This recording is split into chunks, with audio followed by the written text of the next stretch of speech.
সারাদিনের হাড়ভাঙা খাটুনি, অফিসের চাপ, পড়াশোনার টেনশন এসব শেষে যখন আপনি রাতে বিছানায় পিঠ ঠেকান, ঠিক তখন আপনি কি করেন? একটু ভেবে দেখুন তো। আপনি কি সোশ্যাল মিডিয়ায় স্ক্রল করতে শুরু করেন?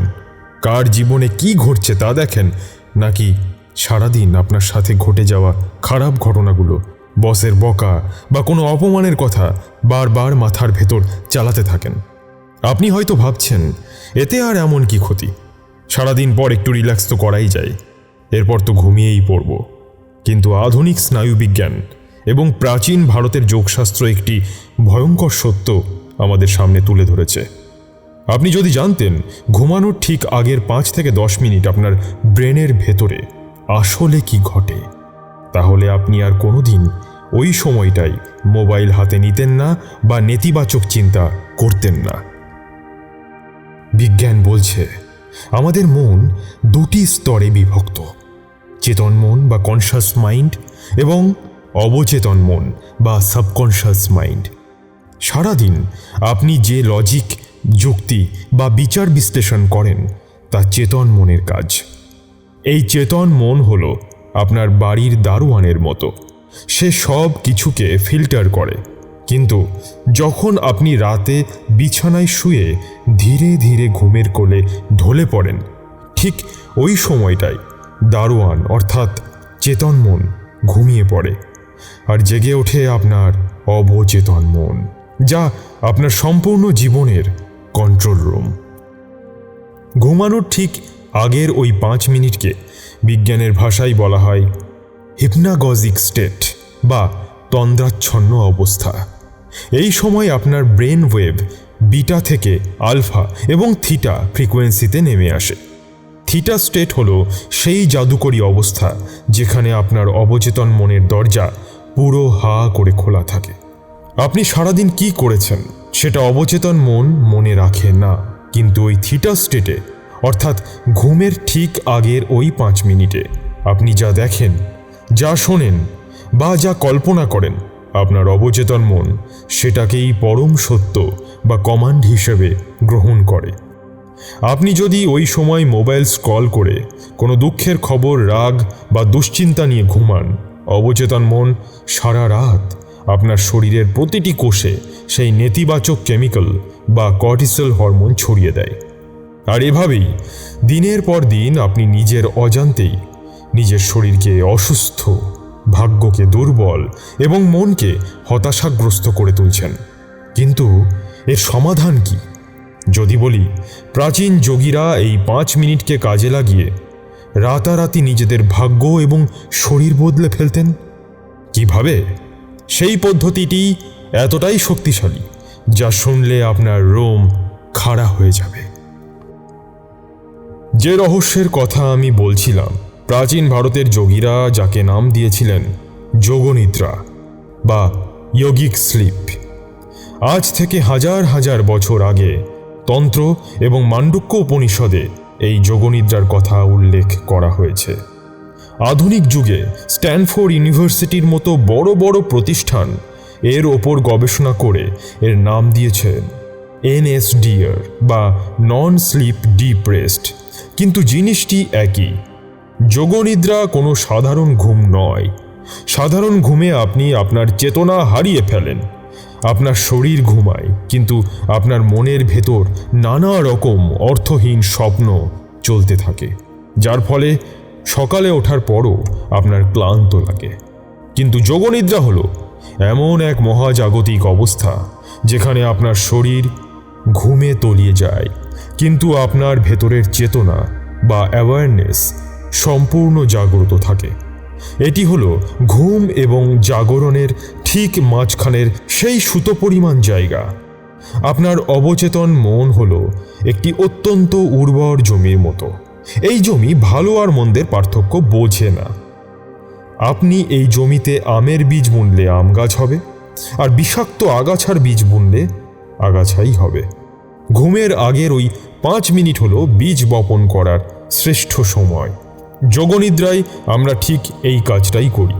যখন আপনি যোগনিদ্রার স্টেটে প্রবেশ করেন, তখন আপনার মস্তিষ্ক থেকে ডোপামিন এবং সেরোটোনিনের মতো হ্যাপি হরমোন রিলিজ হতে শুরু করে। আধুনিক বিজ্ঞান প্রমাণ করেছে মাত্র ৪৫ মিনিটের একটি নিখুঁত যোগনিদ্রা আপনার শরীরকে যে পরিমাণ বিশ্রাম এবং রিকভারি দিতে পারে তা ৩-৪ ঘন্টার সাধারণ গভীর ঘুমের সমান। আপনার শরীরে যদি কোনো দীর্ঘস্থায়ী রোগ থাকে, আপনার মনে যদি কোনো গভীর ক্ষত বা ট্রমা থাকে, কিংবা জীবনে যদি আপনি বিশেষ কোনো লক্ষ্য অর্জন করতে চান, তবে যোগনিদ্রার সময় আপনার অবচেতন মনকে শুধু একটি নির্দিষ্ট সংকেত বা সংকল্প দিতে হয়। আপনার ব্রেন তখন নিউরোপ্লাস্টিসিটির সাহায্যে নিজেকে নতুন করে প্রোগ্রামিং করতে শুরু করে। আপনি ঘুমোচ্ছেন, কিন্তু আপনার ভেতরের সেই অসীম শক্তি, সেই মহাবিশ্বের কারিগর তখন আপনার কমান্ড অনুযায়ী আপনার শরীর এবং ভাগ্যকে নতুন করে তৈরি করছে। কিন্তু প্রশ্ন হলো, সাধারণ মানুষ যারা কোনোদিন ধ্যান করেনি, তারা কিভাবে এই যোগনিদ্রার অবস্থায় পৌঁছাবে? বিছানায় শুয়ে এমন কি করতে হবে যাতে শরীর ঘুমিয়ে পড়ে কিন্তু মন সজাগ থাকে? প্রাচীন শাস্ত্র আমাদের জন্য অত্যন্ত সহজ 3টি ধাপের কথা বলে গেছে। এই 3টি ধাপ যদি আপনি আজ রাত থেকে ফলো করেন, কাল সকাল থেকে আপনার জীবন বদলাতে বাধ্য। যোগনিদ্রার 3টি জাদুকরী ধাপ। যোগনিদ্রা অভ্যাস করার জন্য আপনাকে হিমালয়ের কোনো গুহায় যাওয়ার প্রয়োজন নেই। আজ রাতে নিজের বিছানাতেই আপনি এটি করতে পারেন। তবে এর একটি কড়া নিয়ম আছে। এটি করার সময় কোনোভাবেই ঘুমিয়ে পড়া চলবে না। আপনার শরীর ঘুমাবে, কিন্তু মন থাকবে প্রহরীর মতো সজাগ। এর জন্য আপনাকে এই 3টি সহজ ধাপ অনুসরণ করতে হবে। প্রথম ধাপ, শারীরিক স্থিরতা বা শবাসন। বিছানায় শোয়ার সময় মাথার নিচে খুব পাতলা একটা বালিশ নিন, আর বালিশ ছাড়া শুতে পারলে আরও ভালো। হাত দুটো শরীরের 2 পাশে রাখুন। হাতের তালু থাকবে ছাদের দিকে খোলা। পা দুটো হালকা ফাঁকা করে রাখুন। চোখ বন্ধ করুন। এবার নিজেকে কমান্ড দিন, আগামী 20 মিনিটের জন্য আমার শরীর পাথরের মতো স্থির থাকবে। বিজ্ঞান বলছে, আপনি যখন শরীরকে সম্পূর্ণ স্থির করে দেন, তখন আপনার মস্তিষ্ক মনে করে শরীর ঘুমিয়ে পড়েছে, কিন্তু আপনার মন তখনও জেগে থাকে। দ্বিতীয় ধাপ, চেতনার আবর্তন বা রোটেশন অফ কনশাসনেস। এটি হলো যোগনিদ্রার সবচেয়ে বড় সিক্রেট। আপনার মন বা ফোকাসকে শরীরের এক অংশ থেকে অন্য অংশে ঘোরাতে হবে। শুরু করুন ডান পায়ের বুড়ো আঙুল থেকে। নিজের মনে ডান পায়ের বুড়ো আঙুলের দিকে মনোযোগ দিন, কিন্তু পা নাড়াবেন না। এরপর পায়ের পাতা, গোড়ালি, হাঁটু, ডান হাত, বুক, পেট, বাঁ পা, এইভাবে পুরো শরীরে আপনার চেতনাকে একটি আলোর মতো ঘুরিয়ে আনুন। এই কাজটি আপনার মস্তিষ্ককে এত বেশি ব্যস্ত রাখে যে বাইরের কোনো চিন্তাই আর মাথায় আসতে পারে না। তৃতীয় ধাপ, শ্বাসের ওপর নজর, ব্রেথ অ্যাওয়ারনেস। যখন আপনার পুরো শরীর একদম ভারী হয়ে বিছানার সাথে মিশে যাবে, তখন আপনার মনোযোগ নিয়ে আসুন নিজের নাকের ডগায়। শুধু খেয়াল করুন কিভাবে ঠান্ডা বাতাস নাকের ভেতরে ঢুকছে এবং গরম বাতাস বেরিয়ে যাচ্ছে। এরপর উল্টো দিক থেকে গোনা শুরু করুন, যেমন 27, 26, 25, এভাবে 1 পর্যন্ত। যদি গোনার সময় আপনি 1 পর্যন্ত পৌঁছানোর আগেই হারিয়ে যান, তবে ঘাবড়াবেন না। এর মানে হলো আপনার ব্রেন ওয়েভ অত্যন্ত সফলভাবে বিটা থেকে থিটা স্টেটে নেমে গেছে। আপনার চেতন মনের দারোয়ান ঘুমিয়ে পড়েছে এবং আপনার সামনে এখন অবচেতন মনের বিশাল দরজা সম্পূর্ণ খোলা। আর ঠিক এই মুহূর্তটিকেই আপনাকে করতে হবে সেই জাদুকরী কাজটি, যা আপনার পুরো জীবনের গল্প বদলে দেবে। সংকল্পের বীজ এবং জীবনের রূপান্তর। যখন আপনি থিটা স্টেটে পৌঁছাবেন, অর্থাৎ যখন শরীর পুরো রিল্যাক্সড কিন্তু মন জেগে আছে, তখন প্রাচীন যোগীরা একটি বিশেষ কাজ করতেন। একে বলা হয় সংকল্প বা অ্যাফার্মেশন। সংকল্প হলো একটি ছোট্ট ইতিবাচক বাক্য, যা আপনি আপনার ওই খোলা অবচেতন মনে একটি বীজের মতো রোপণ করবেন। মনে রাখবেন, অবচেতন মন কোনো নেতিবাচক শব্দ বা না বোঝে না। আপনি যদি বলেন, আমি আর অসুস্থ হতে চাই না, অবচেতন মন শুধু অসুস্থ শব্দটা ধরবে। তাই আপনার সংকল্প হতে হবে বর্তমানকালে বা প্রেজেন্ট টেন্সে এবং সম্পূর্ণ ইতিবাচক। ধরুন আপনার টাকার সমস্যা, আপনার সংকল্প হবে আমার জীবনে প্রচুর ধনসম্পদ এবং সুযোগ আসছে এবং আমি খুব খুশি। যদি শারীরিক সমস্যা থাকে তবে মনে মনে বলবেন আমার শরীরের প্রতিটি কোষ সুস্থ, আমি সম্পূর্ণ সুস্থ। সেই গভীর যোগনিদ্রার অবস্থায় সম্পূর্ণ বিশ্বাস এবং আবেগের সাথে এই বাক্যটি মনে মনে পরপর 3 বার উচ্চারণ করুন। অনুভব করুন যেন সেটি এই মুহূর্তেই সত্যি হয়ে গেছে।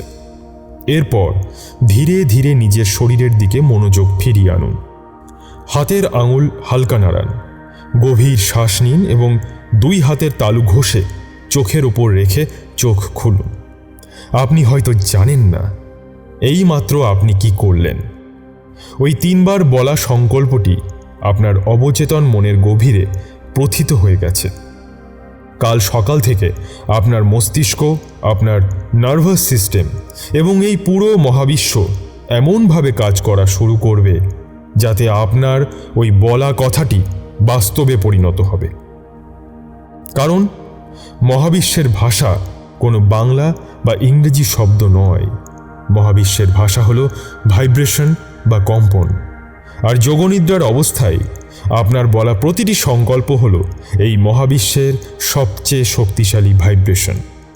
আজ রাতে মোবাইলটা দূরে সরিয়ে রাখুন। নিজের মনের এই অসীম ক্ষমতাকে একবার বিশ্বাস করে দেখুন। আপনি কি আজ রাত থেকে এই জাদুকরী যোগনিদ্রার অভ্যাস শুরু করছেন? আমাকে কমেন্ট করে অবশ্যই জানাবেন। আপনার ভেতরের সেই পরম শক্তি জাগ্রত হোক। ভালো লাগলে নির্বাণ কথা চ্যানেলটি সাবস্ক্রাইব করে আমাদের সাথে এই আধ্যাত্মিক যাত্রায় যুক্ত হন। শুভরাত্রি, শান্তিতে থাকুন।